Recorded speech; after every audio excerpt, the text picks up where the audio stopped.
This is my first video update coming to you from Nicosia, Cyprus on this late Sunday morning. Let's talk about what is going on in the world today. And I want to start things off with an update on a story I briefly covered yesterday. It has to do with the double oil price cap that the United States and its allies announced yesterday. We have some more context as to what exactly is going on with this double oil price cap. The G7, EU, and Australia, they agreed to introduce a two-price ceiling for Russian oil products.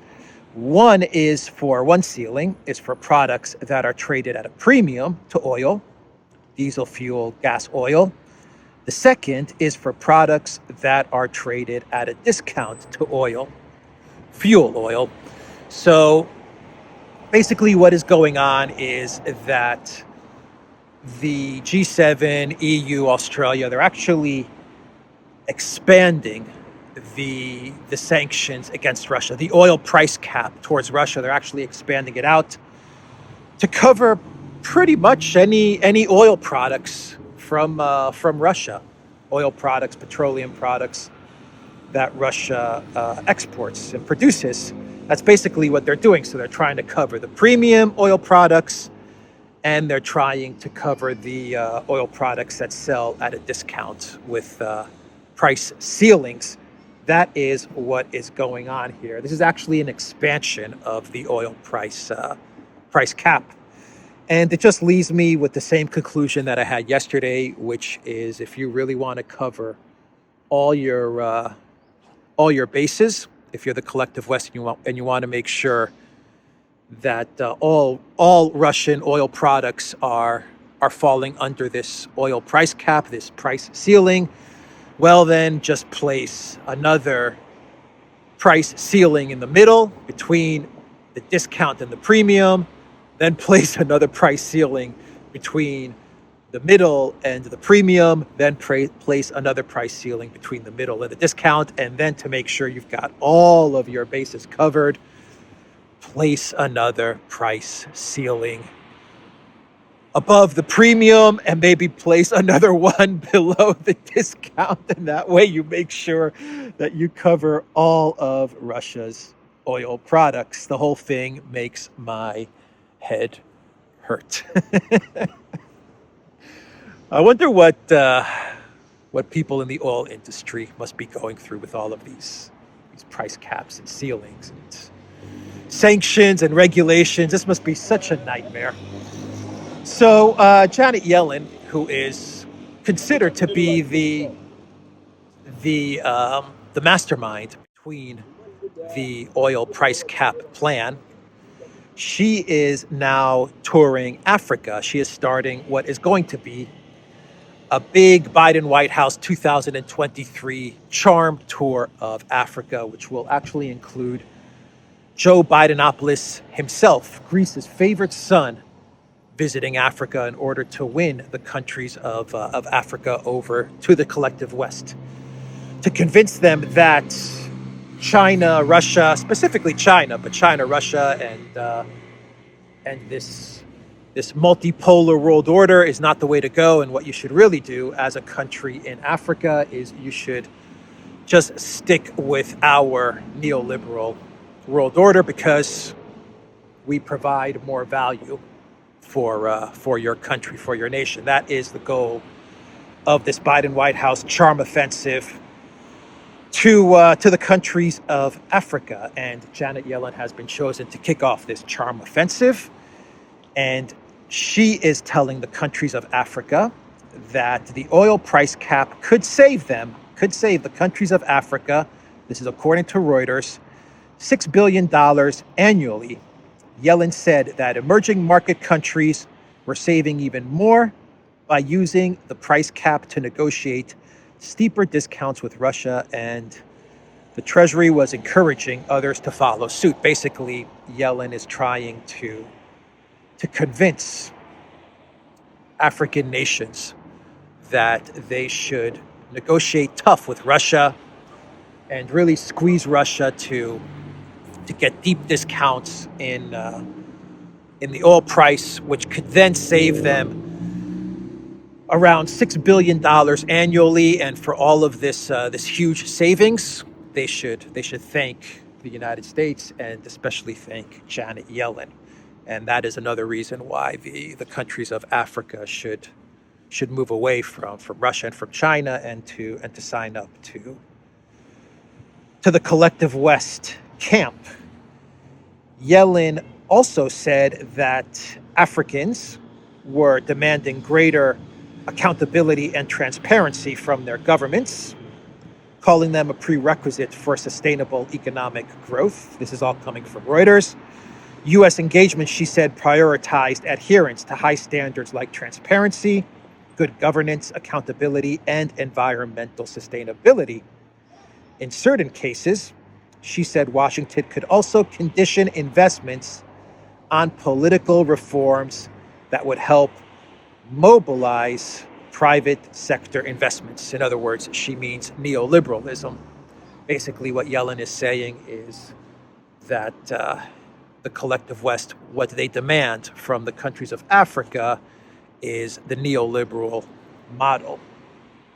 The adherence to the neoliberal ideology, the climate ideology, the woke ideology, and if you bow down to this ideology, well, then you could win favor with the collective West and the United States, but you have to adhere. You have to bow down to this neoliberal ideology. That is what she means in this statement. You'll get investments, but those investments are conditioned on subscribing to our woke climate, neoliberal worldview of things. Quote, while our approach may be exacting, this is what Yellen said, while our approach may be exacting, we believe it delivers lasting results. Countries need to be wary of shiny deals that may be opaque and ultimately fail to actually benefit the people they were purportedly designed to help in the first place, she said. This can leave countries with a legacy of debt, diverted resources, and environmental destruction. End quote. The shiny deals is China. That's what she's referencing. Beware of the deals that China, and Russia to a lesser extent, but beware of the deals that China puts before you, because according to Yellen, they're not going to deliver the lasting results that investment deals with the collective West will deliver. That is Yellen's arguments, but she does reveal some truth in that she says that the U.S. approach, the collective West approach, is exacting. Her words. In other words, very, very difficult, may lead to instability, may be tough to swallow, maybe some shock treatment, some IMF type of shock treatment, maybe some regime change, color revolution treatment. Who knows what she means when she uses the word exacting. Could be pretty tough, but ultimately she's saying that in the long run, it's going to be well worth it instead of, going with China, which is really not making any of these demands. And it looks really, really good, according to Yellen, because they're not making all of these demands on transparency and wokeness and all of these things. But beware of those deals that look too good to be true. That is what Yellen is saying. So that is her statements as she kicks off her tour of Africa. She's planning to go to Zambia and South Africa next. That's where she's planning to go in this trip. And in 2023, we await the tour of Africa from Joe Bidenopoulos, Greece's favorite son. Meanwhile, in Burkina Faso, the government of Burkina Faso is giving the French military 1 month to leave the country. So I guess we got the answer from Burkina Faso as to which direction they're moving towards. They're telling the French to get out. That's not gonna. Macron is not gonna take that too well. But there you have it. So in Delaware we have another developing story, and I said this about a week ago, and sure enough, more classified docs have popped up in Biden's Delaware home. Or is this the home that Hunter Biden is renting for $50,000 a month, or the home that Hunter Biden says he owns? But anyway, this house that Joe Biden lives in, and Hunter Biden rents, and Hunter Biden owns, and Joe Biden owns, this Delaware home has turned up some more classified documents. This is after Joe Biden said that there were no more classified documents to hand over. Lo and behold, by magic, just magically, poof, there they are, more documents. Who would have guessed that? Let's see here. In this tweet, in a 12-hour search of Biden's home, the feds found classified docs, including from his time in the Senate. Docs were found despite the White House saying that they turned over all docs a week ago. No video photo of the feds, local PD standing around as done to Trump. I also, and this is a tweet from, just so I give credit, a tweet from Yossi Gestentner. Not sure who that is, but anyway. I also read that they found like a bunch of notes as well from Biden's time in the Senate, as well as when he was vice president, perhaps notes related to, I don't know, Ukraine, I don't know. I don't know, Burisma, Ukraine, 10% for the big guy, I don't know what's going on there. But yeah, they found more docs. So now we're on the fourth set of docs, the fourth round. Let's see, we have the closet at his BS think tank, the UPenn Biden think tank. We have the Corvette garage, classified docs. And we have the docs found in his $50,000 a month home rental. And we have the docs found in his post $50,000 a month home in Delaware, his post rental, his post Hunter Biden rental home in Delaware. Where are the next documents going to turn up? I don't know. Oh boy. Are we going to have a fifth round? Yeah, we're going to have a fifth round. Yeah, I think Biden the other day, like a couple of days ago, he said that he's not going to change his stance about running for president in 2024. And like 3-4 days later, you have this. Yeah, they want Biden out. The more Biden says he's going to run for president in 2024, the more documents we're going to just magically find. I wouldn't be surprised if all of this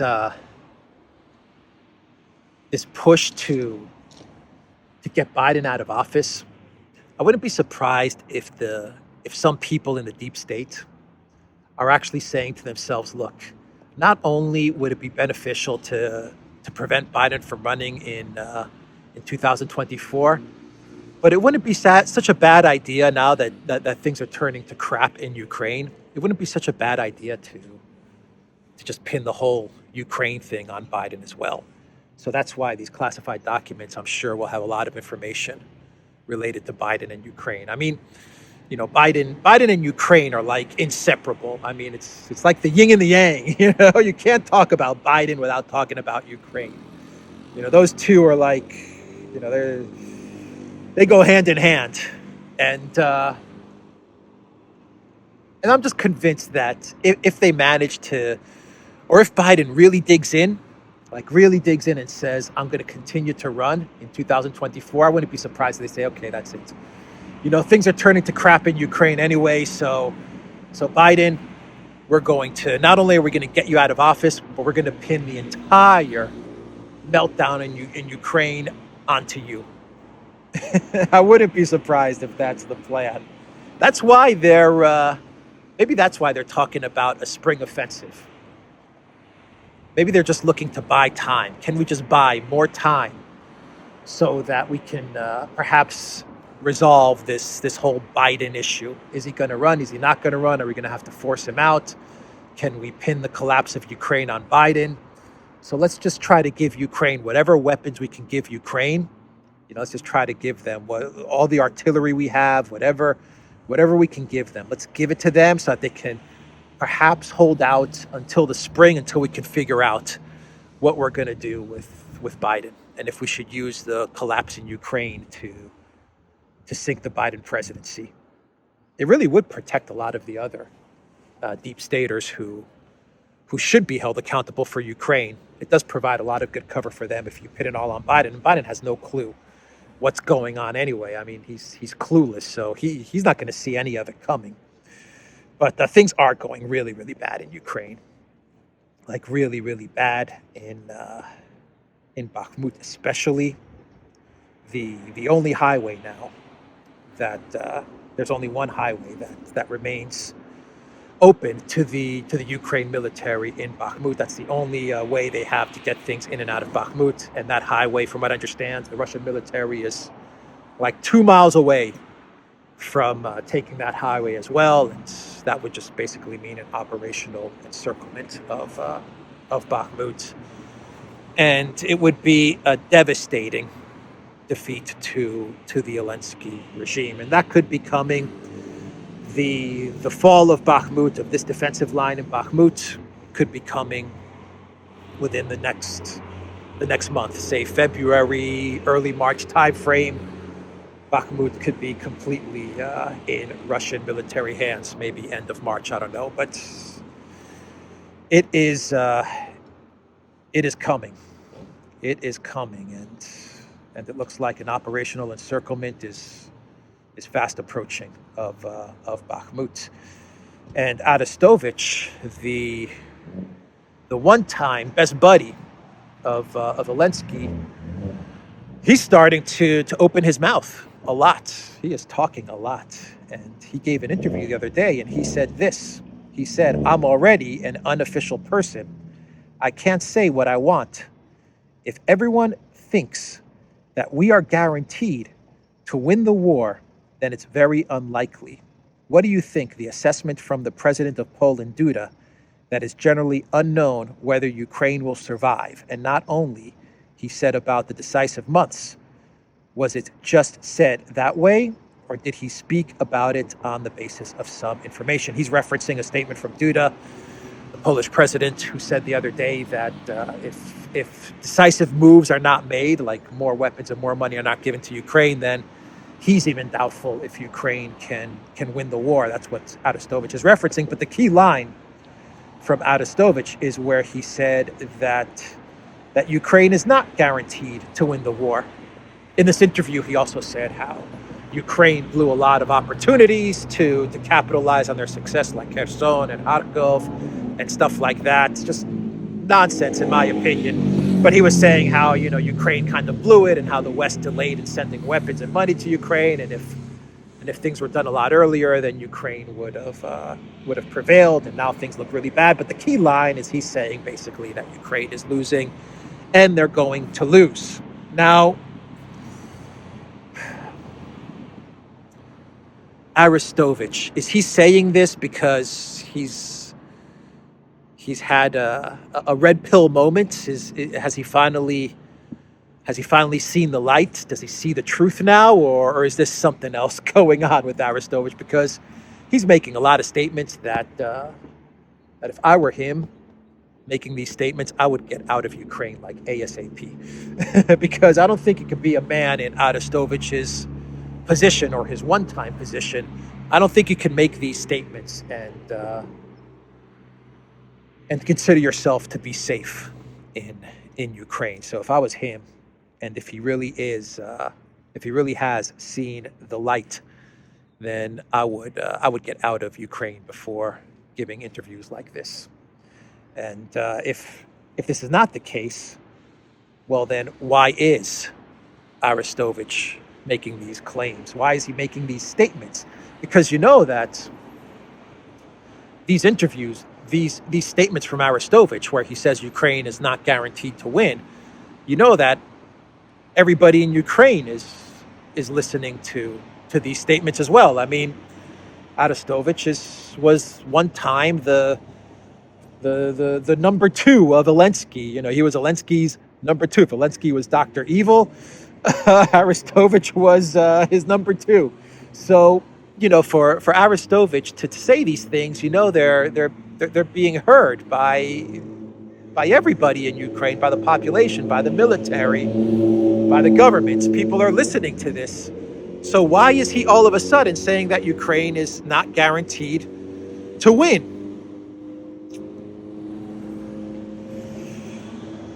I don't know. Is this some sort of psyop? Is this some sort of way for Arestovych to prepare the ground for the eventual collapse? Is this some sort of way to undermine the confidence of Zelensky? Who knows? I mean, maybe this is some sort of CIA psyop or deep state psyop where they told Arestovych, look, we'll keep you alive, but we need you to go on TV, to give interviews, and to say this because we need you to I don't know, to prepare the off-ramp. Maybe they're preparing the Ukraine population for the collapse while at the same time preparing Joe Biden to take the fall. And at the same time, they're providing whatever military assistance they can give to Ukraine to keep the Ukraine military fighting just a little bit longer while they prepare the fall of Biden and the fall of Ukraine or something like that. I don't know. I mean, I refuse to believe that Arestovych all of a sudden has decided to say the truth.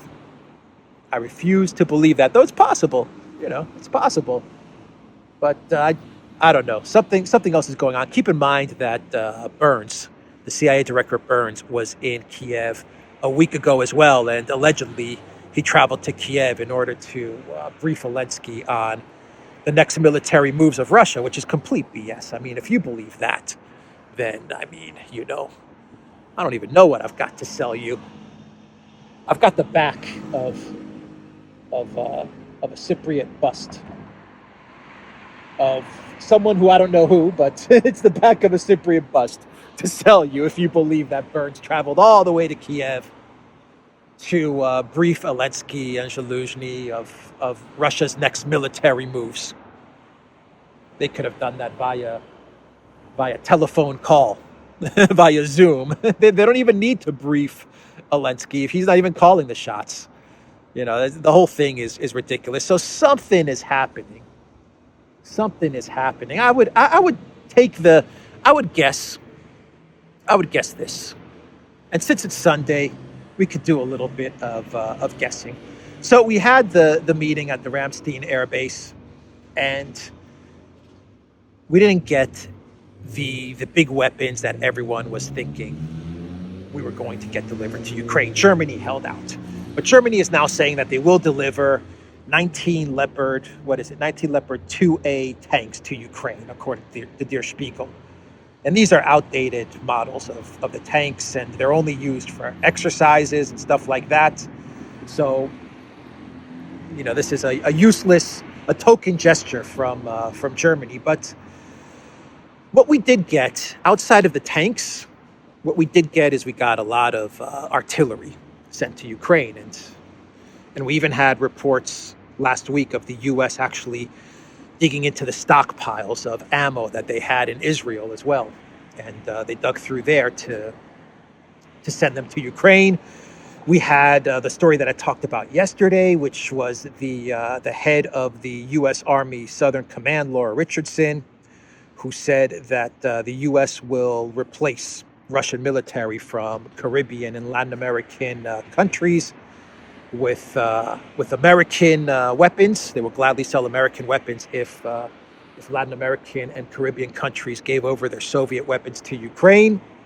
If I talk to my number two adversary in the region, Russia, I've got, of course, the countries, Cuba, Venezuela, and Nicaragua with Russia relationships, but what I really look at, and 6 other countries, by the way, so a total of 9 that have Russian equipment in them, and we're working to replace that Russian equipment with United States equipment if those countries want to donate it to Ukraine or the cause that's happening, and be able to replace that with U.S. equipment. And you have all of this stuff going on to replenish Ukraine's fighting ability to a certain extent, the artillery, the ammo, because the Russians have wiped out all of the Ukrainian artillery and ammo. It's all been depleted. And this is the second military that Russia has destroyed. They destroyed the first military, which had all of the Soviet equipment. And now they've destroyed the second Ukraine military, which had all of the stockpiles of the collective West, their equipment. And now we're looking at the third Ukraine, which had all of the stockpiles of the Soviet weapons that the collective West had, the stockpiles of Soviet ammo and artillery that the collective West had. So that was the second military that the Russians defeated. Now we're going to the third military that the Russians are going to defeat in Ukraine, and that is a military which is going to be equipped with collective West artillery and ammo and possibly tanks, though they know that the tanks are not going to work, which is why they're not sending them. They're just sending token gestures of tanks, wheeled tanks from France and these old Leopards, which are just used for exercise and training purposes, or 14 Challengers. They understand that these are not going to make the difference. So these are just token gestures from the collective West. Anyway, my point in all of this is that they're giving Ukraine just enough to last until the springtime. And this is the third go of a Ukrainian army. This is the third Ukrainian army that the Russians are going to have to take apart. But it will get them to the spring. That's the hope. And you ask yourself, why are they so committed to making sure Ukraine lasts until the springtime? I can only see two reasons. One reason is that perhaps they feel that if they can buy just a few more months, some miracle's going to happen and they're going to get some sort of turnaround in the conflict, some sort of regime change in Russia, some sort of, lightning striking the Kremlin, and who knows? Some miracle's going to happen. The hope strategy. Or what I believe is going on is they're trying to buy time to figure out how to get out of this mess. And perhaps, just perhaps, Arestovych may be a piece to helping them frame the narrative to get out of this mess. The classified documents may be a piece to help them find a way to get out of this mess. Germany not giving its Leopards may be a piece to the narrative about how to get out of this mess. And maybe you pin it all on Joe Biden. Maybe, just maybe. Who knows? I don't know. It's Sunday. We're being a little loose in our analysis here, but they know they're not going to win. They know it. The Czech Minister Beck, he says that Europe has exhausted stocks of Soviet weapons for deliveries to Ukraine. EU countries intend to urgently increase the production of weapons for deliveries to Kiev and for their own armies, said the Czech Minister of European Affairs, Mikuláš Bek. The Ministry of Defense of the Czech Republic has denied information about the country's readiness to transfer Leopard 2 tanks received from Germany to Ukraine as compensation for the delivery of Soviet-style T-72 tanks to Kiev. The Netherlands said that they're not going to deliver a full Patriot system. They're just going to deliver launchers of the Patriot system. They're not going to deliver a full Patriot system, just the launchers. We've already talked about the German tanks. You can see that there are people in Europe who understand Ukraine can't win.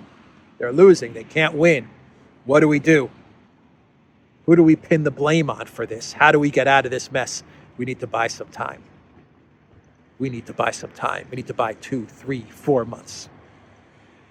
Maybe in those 2, 3, 4 months, something's going to happen. Maybe we figure out how to get out of this. Maybe we can figure out a new crisis to distract from this crisis.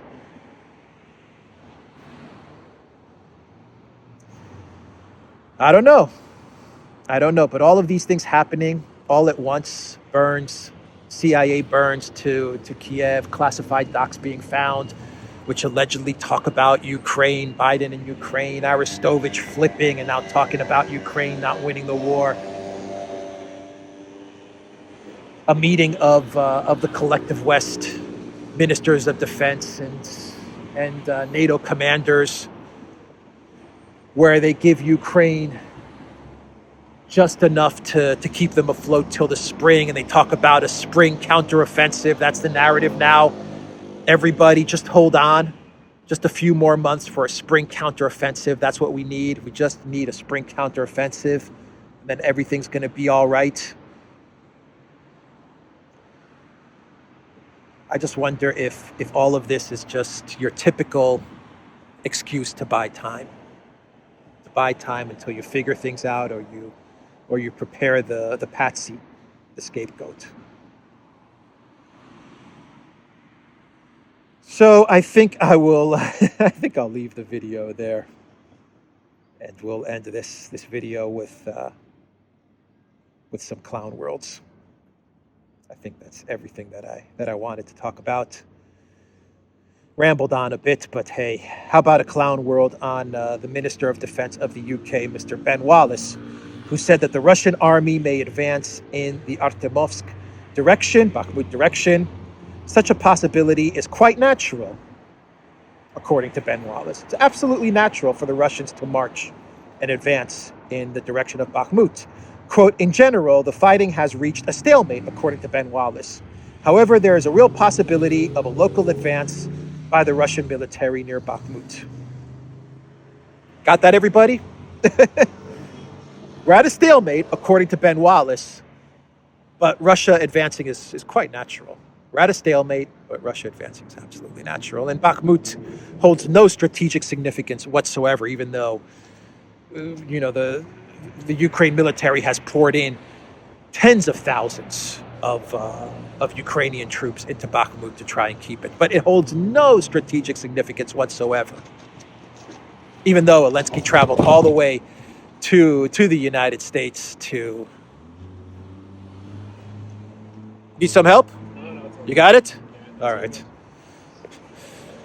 Even though Zelensky traveled all the way to the United States to deliver a Bakhmut Solidar signed flag to Pelosi and Kamala Harris, but it's completely unimportant. And according to Ben Wallace, it's a stalemate. As the Russians advance, it's a stalemate. Okay. That's the clown world for today. I'm going to end the video there. But here's an extra clown world. A tweet from the New York Post. Egg smuggling up 108% as the U.S.-Mexico border, at the U.S.-Mexico border, as prices skyrocket. I think Biden is toast. I think if Biden doesn't announce that he's not going to run in 2024, then he's going to have Ukraine pinned on him. That's what's going to happen. I wouldn't be surprised if these classified documents are all Burisma Ukraine related. That's, just saying. Who knows? Anyway, that's the video, everybody. The Duran.locals.com. We are on ODYSEE, BitChute, Rumble, and Telegram. We are also on Rockfin. My channel, Alexander's channel, the Duran channel is on all those platforms. Go to the Duran shop, 10% off. Use the code Good Day. And by the way, a guy was on his moped and he wanted to get off his moped, and then the moped fell right over, and the guy's phone fell down and fell on the ground. And anyway, everything started to fall over. And that was why I asked if he wanted some help. It looked like he was having a rough morning. Anyway, that is the video, everybody. Take care.